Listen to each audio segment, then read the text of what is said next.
Hi friends, welcome to my channel. ಇವತ್ತು ನಾನು ಅಶೋಕೆಗೆ ಬಂದಿದ್ದೇನೆ. ಇದು ಔಟ್ಲುಕ್ ಆಗಿರುತ್ತೆ. ಯಾರೆಲ್ಲ ನನ್ನ ವಿಡಿಯೋನ ಫಸ್ಟ್ ಟೈಮ್ ನೋಡ್ತಾ ಇದ್ರೆ ಪ್ಲೀಸ್ ಸಬ್ಸ್ಕ್ರೈಬ್ ಮಾಡಿಕೊಂಡು ನೋಡಿ. ಇದು ಫಸ್ಟ್ ಎಂಟ್ರೆನ್ಸು. ಈ ಥರ ಮಾಡಿದ್ದಾರೆ. ಇಲ್ಲಿ ಚಾತುರ್ಮಾಸ ಕೂಡ ನಡೀತಾ ಇದೆ.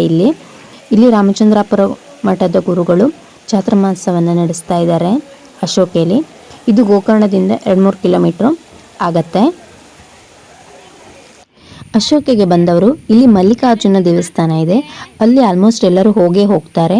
ನಾವು ಕೂಡ ಇಲ್ಲಿ ಹೋಗ್ತಾ ಇದ್ದೀವಿ. ನಾನು ನನ್ನ ಅತ್ತಿಗೆ ಅಣ್ಣನ ಜೊತೆ ಬಂದಿದ್ದೇನೆ. ಇಲ್ಲಿ ನಮ್ಮ ಅಣ್ಣನ ಮಗ ಶಾಲೆಗೆ ಹೋಗಲಿಕ್ಕೆ ಇರ್ತಾನೆ. ಅವನು 6ನೇ ಕ್ಲಾಸು. ಸೊ ಅವ್ರ ಜೊತೆಗೆ ನಾನು ಬಂದಿರೋದು. ನೋಡಿ ದೇವಸ್ಥಾನವನ್ನು ಎಷ್ಟು ಚೆನ್ನಾಗಿ ಕಟ್ಟಿದ್ದಾರೆ ಅಂತ. ಇದೆಲ್ಲ ಕಲ್ಲಿಂದನೇ ಕಟ್ಟಿರೋದು. ಇಲ್ಲಿ ಗಣಪತಿ ಮತ್ತು ಮಲ್ಲಿಕಾರ್ಜುನ ಇದೆ, ಶಿವನ ಮೂರ್ತಿ ಲಿಂಗ ಇದೆ. ತುಂಬ ಚೆನ್ನಾಗಿ ಕಟ್ಟಿದ್ದಾರೆ. ಫುಲ್ ಕಲ್ಲಿಂದ ಆಗಿರುತ್ತೆ.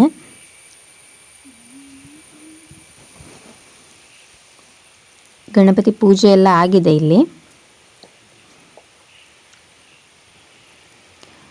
ಇಲ್ಲಿ ಶಿವಲಿಂಗ ಇದೆ. ಕಪ್ಪಾಗಿರೋದ್ರಿಂದ ಸ್ವಲ್ಪ ಕಾಣೋದಿಲ್ಲ. ಇದು ತುಂಬ ಹಳೆ ಕಾಲದ ದೇವಸ್ಥಾನ ಆಗಿದೆ.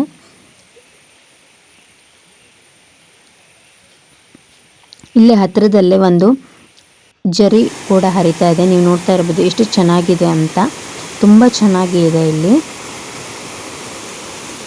ಯಾವಾಗೂ ನೀರು ಹರಿತಾನೆ ಇರುತ್ತೆ. ಇಲ್ಲಿ ನೀವು ಬಂದಾಗ ಈ ದೇವಸ್ಥಾನಕ್ಕೆ ವಿಸಿಟ್ ಮಾಡಿ, ತುಂಬ ಚೆನ್ನಾಗಿದೆ.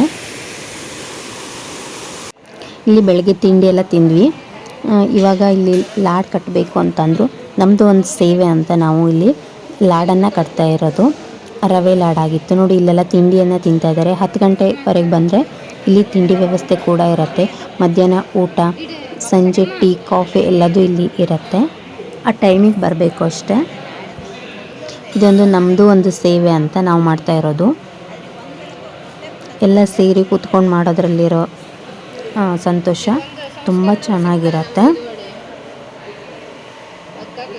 ನೋಡಿ ನಾವು ತಿಂಡಿ ತಿಂದು ನಮ್ಮದು ಅಂತ ಒಂದು ಸೇವೆಯನ್ನು ಮಾಡಿ ಇವಾಗ ನಾವು ಅಶೋಕೆ ಅಂದರೆ ಅಲ್ಲಿ ಮೇಲ್ಗಡೆ ಇದಿರೋದು, ಇಲ್ಲಿ ದೇವಸ್ಥಾನ ಇದೆ. ಸೊ ನಾವೀಗ ಅಲ್ಲಿ ಬರ್ತಾ ಇದ್ದೀವಿ. ನಾನು ಫಸ್ಟ್ ಟೈಮ್ ಬಂದಿದ್ದೀನಿ. ತುಂಬ ಚೆನ್ನಾಗಿದೆ. ನೀವು ಯಾರು ನೋಡಿಲ್ಲ ಒಂದ್ಸಲ ವಿಸಿಟ್ ಮಾಡ್ಬೋದು. ಪ್ಲೇಸ್ ಮಾತ್ರ ತುಂಬ ಚೆನ್ನಾಗಿದೆ ಅಂತಲೇ ಹೇಳ್ಬೋದು. ತುಂಬ ಹಸಿರಾಗಿದೆ. ವಾತಾವರಣ ಅಂತೂ ತುಂಬ ಪೀಸ್ಫುಲ್ ಆಗಿದೆ ಅಂತಲೇ ಹೇಳ್ಬೋದು. ನಾವು ಬರೋ ತನಕ ಇಲ್ಲಿ ರಾಮದೇವರ ಪೂಜೆ ಆಗಿತ್ತು. ತೀರ್ಥ ಪ್ರಸಾದ ಕೊಡ್ತಾ ಇದ್ದಾರೆ. ಇಷ್ಟು ಚಿಕ್ಕ ಮಕ್ಕಳು ಕೂಡ ಇಲ್ಲಿ ಎಲ್ಲರೂ ಸೇವೆ ಅಂತ ಎಷ್ಟು ಚೆನ್ನಾಗಿ ಭಕ್ತಿಯಿಂದ ಮಾಡ್ತಾರೆ ಅಂತ ನೀವೇ ನೋಡ್ಬೋದು. ಎಷ್ಟು ಸಣ್ಣ ಹುಡುಗ ತೀರ್ಥ ಪ್ರಸಾದ ಕೊಡ್ತಾ ಇದ್ದಾನೆ. ಇಲ್ಲಿ ಗೋಶಾಲೆ ಎಲ್ಲ ಇದೆ. ನೋಡಿ ಚಿಕ್ಕ ಚಿಕ್ಕ ದನದ ಕರುಗಳೆಲ್ಲ ಇದೆ. ತುಂಬ ಚೆನ್ನಾಗಿ ಸಾಕಿದ್ದಾರೆ ಅಂತಲೇ ಹೇಳ್ಬೋದು. ಇಲ್ಲಿ ನೋಡಿ ಇಲ್ಲಿ ಎಷ್ಟು ದೊಡ್ಡ ನಂದಿ ಕೂಡ ಇದೆ. ಎಷ್ಟು ಫ್ರೀಯಾಗಿ ಬಿಟ್ಟಿದ್ದಾರೆ. ಇದನ್ನು ನಾವು ದಾರದಲ್ಲಿ ಕಟ್ಟಾಕಿಲ್ಲ, ಫ್ರೀಯಾಗಿ ಬಿಟ್ಟಿದ್ದಾರೆ. ನಂದಿ ಇದು ಎಷ್ಟು ದೊಡ್ಡಕ್ಕಿದೆ ಅಂತ ನೋಡ್ಬೋದು ನೀವೇ. ತುಂಬ ಚೆನ್ನಾಗಿದೆ. ತುಂಬ ಸಾಫ್ಟ್, ಅಂದರೆ ಏನಾದ್ರು ಕೊಡ್ಲಿಕ್ಕೆ ಬಂದರೆ ಅದು ಮುಖ ಹೊರಗೆ ಹಾಕತ್ತೆ, ನಾವು ಅದನ್ನು ಮುಟ್ಬೋದು. ನೋಡಿ ಇದೆಲ್ಲ ಔಟ್ಸೈಡು. ತುಂಬ ಚೆನ್ನಾಗಿ ಇದೆ.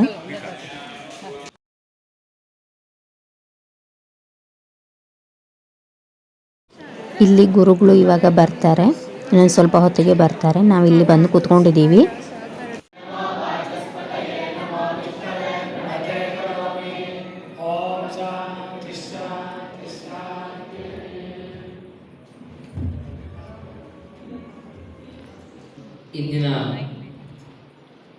ಇಂದು ಅನಾವರಣಗೊಳ್ತಾ ಇರುವಂತಹ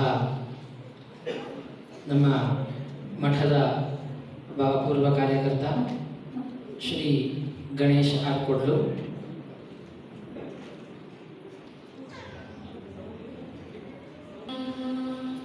ಪರಮ ಪೂಜ್ಯ ಶ್ರೀಮದ್ ಜಗದ್ಗುರು ಶಂಕರಾಚಾರ್ಯ ಶ್ರೀ ಶ್ರೀ ರಾಘವೇಶ್ವರ ಭಾರತಿ ಮಹಾಸ್ವಾಮಿಗಳವರು ತಮ್ಮ ಅಮೃತ ಹಸ್ತಗಳಿಂದ ಈಗ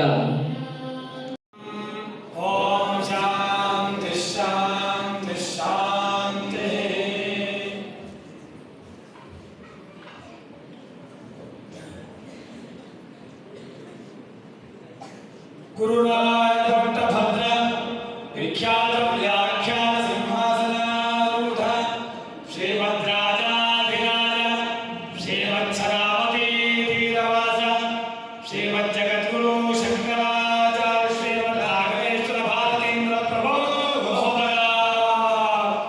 अज्ञानतिमिरमार्तण्ड सुज्ञानतेजोमयस्वरूप अद्वैतमनसिद्धान्त प्रतिष्ठापनाचार्य श्रीमत्सदशङ्करगुरुनाथीश्वरो ಸರಿ ಪ್ರಪಂಚಕ್ಕೆ ಹಾನಿ ಆಗ್ತಿತ್ತು ಅಂತ.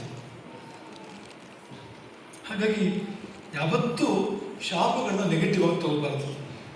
ಋಷಿಗಳ ಬಾಯಿಂದ ಬಂತು ಅಂದರೆ ಅದು ಏನು ಬಂದರೂ ಕೂಡ ಅದು ಅನುಗ್ರಹಗಳು, ಅದರ ಪರಿಣಾಮ ಒಳ್ಳೆಯದೇ. ನೀವು ಒಂದೇ ಒಂದು ಉದಾಹರಣೆ ಕೊಡಿ, ಶಾಪದಿಂದ ಒಳ್ಳೆಯದಾಗಿಲ್ಲ, ಒಂದು ಉದಾಹರಣೆ ಕೊಡಿ.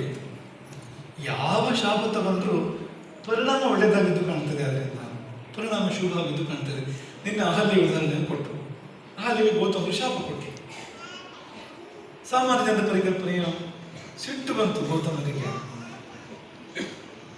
ಅಹಲ್ಯ ಮೇಲೆ ತೀರಿಸಿದ್ರು ಅದನ್ನು, ಸಾರಿ ಶಾಪ ಕೊಟ್ಟರು. ಹಾಗಲ್ಲ, ಅಹಲ್ಯಗೆ ಶಾಪ ಕೊಟ್ಟರು ಅನ್ನೋದಕ್ಕಿಂತ ಅಹಲ್ಯಗೆ ಟ್ರೀಟ್ಮೆಂಟ್ ಕೊಟ್ಟರು, ಅದು ಸರಿಯಾಗಿರುವಂಥದ್ದು. ಅಹಲ್ಯೆಯಲ್ಲಿ ಒಂದು ದೋಷದ ಪ್ರವೇಶ ಆಗಿದೆ. ಮುನಿ ಕರುಣಾಳು ಯಾಕೆ ಅಂದರೆ ಪುನಃ ಸ್ವೀಕಾರ ಮಾಡ್ತಾರೆ ಅಹಲ್ಯೆಯನ್ನು.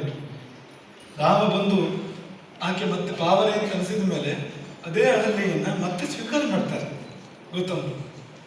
ಅಂದ್ರೆ ಅವ್ರು ಪ್ರತೀಕ್ಷೆ ಮಾಡ್ತಾ ಇದ್ರು ಅಂತ ಅರ್ಥ. ಅದಕ್ಕೆ ಅವ್ರು ಮತ್ತೆ ಶುದ್ಧಳಾಗೋದನ್ನ ಅಲ್ಲಿವರೆಗೂ ತಪಸ್ ಮಾಡ್ತಾ ಇದ್ದಾರೆ ಗೌತಮರು. ಹಾಗಾಗಿ ಗೌತಮರು ಅಹಲ್ಯೆಗೆ ಏನು ಮಾಡಿದ್ರು, ಅಹಲ್ಯೆ ತಪ್ಪೇ ಮಾಡಿದ್ರು, ಏನು ಅನುಮಾನ ಇಲ್ಲ ಅದರಲ್ಲಿ. ಏನು ಮಾಡಿದ್ರು ಅದು ಕನಿಕರದಿಂದ ಮಾಡಿತ್ತು. ಆತ್ಮ ಶುದ್ಧವಾಗಲಿ, ಪಾಪದ ಲೇಪ ಅಂಟಿದ್ದು ಹೋಗಲಿ, ಅದು ಅದಕ್ಕೆ ಕಾರಣ. ಆತ್ಮ ತುಂಬ ಮುಖ್ಯ, ಶರೀರ ಅಲ್ಲ. ಯಾವತ್ತಿದ್ರೂ ಆತ್ಮಕ್ಕೆ ನಾವು ಪ್ರಾಧಾನ್ಯ ಕೊಡಬೇಕು ಹೊರತು ಶರೀರಕ್ಕಲ್ಲ. ಹಾಗಾಗಿ ಶರೀರಕ್ಕೆ ಒಂದು ಸ್ವಲ್ಪ ಕಾಲ ಕಷ್ಟ ಆಗ್ಬೋದು, ಅಂದರೆ ಆತ್ಮ ಶುದ್ಧ ಆಗ್ತದೆ. ವಾಲಿಯ ಮೇಲೆ ರಾಮ ಬಾಣ ಪ್ರಯೋಗ ಮಾಡುವಾಗ ಕರುಣೆ ಕಾರಣ. ಇದ್ದಿದ್ರೆ ಮೇಲಿಂದ ಇಳಿದು ಬಂದ ಚೇತನ ಮತ್ತೆ ಮೇಲೆ ಹೋಗ್ಲಿಕ್ಕೆ ಸಾಧ್ಯ ಆಗ್ತಿರ್ಲಿಲ್ಲ. ಈ ಭೂಮಿಯ ಬಾಳು ನಶ್ವರವೇ, ಅಲ್ಪ ಕಾಲದ್ದು. ಮತ್ತೆ ಮೇಲೆ ಏರ್ಬೇಕಲ್ಲ, ಅದು ಏರ್ಬೇಕಾದ್ರೆ ಶುದ್ಧ ಆಗಲೇಬೇಕು ಆತ್ಮ ಅಂತ. ಮಂತ್ರಾಕ್ಷತೆ ಎಲ್ಲ ತೊಗೊಂಡು ನಾವು ಮನೆಗೆ ಹೊರಟ್ವಿ. ಇವನಿಲ್ಲೇ ಸ್ಕೂಲಿಗೆ ಹೋಗ್ಲಿಕ್ಕೆ ಇರ್ತಾನೆ, ಸೊ ಎಷ್ಟು ಬೇಜಾರು ಮಾಡ್ಕೊಂಡಿದ್ದಾನೆ ಅಂತ ನೀವು ನೋಡ್ಬೋದು. ಬಾಯ್ ಗಣೇಶ, ಗಣೇಶ ಬಾಯ್.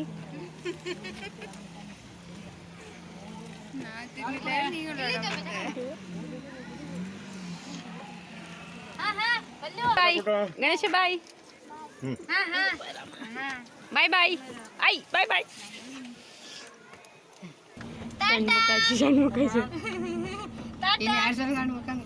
ನೋಡಿ ಎಷ್ಟು ಬೇಜಾರು ಮಾಡ್ಕೊಂಡಿದ್ದಾನೆ ಅಂತ. ಫಸ್ಟ್ ಟೈಮ್ ಅವನ ಬಿಟ್ಟಿರೋದು ಈ ವರ್ಷದಿಂದ, ಸೊ ಅದಕ್ಕೆ ಬೇಜಾರು ಮಾಡ್ಕೊಂಡಿದ್ದಾನೆ. ಈ ವಿಡಿಯೋ ನಿಮಗೆ ಇಷ್ಟ ಆದಲ್ಲಿ ಲೈಕ್, ಕಾಮೆಂಟ್, ಶೇರ್ ಮಾಡಿ. ಪ್ಲೀಸ್ ಸಬ್ಸ್ಕ್ರೈಬ್ ಮಾಡಿ. Thank you.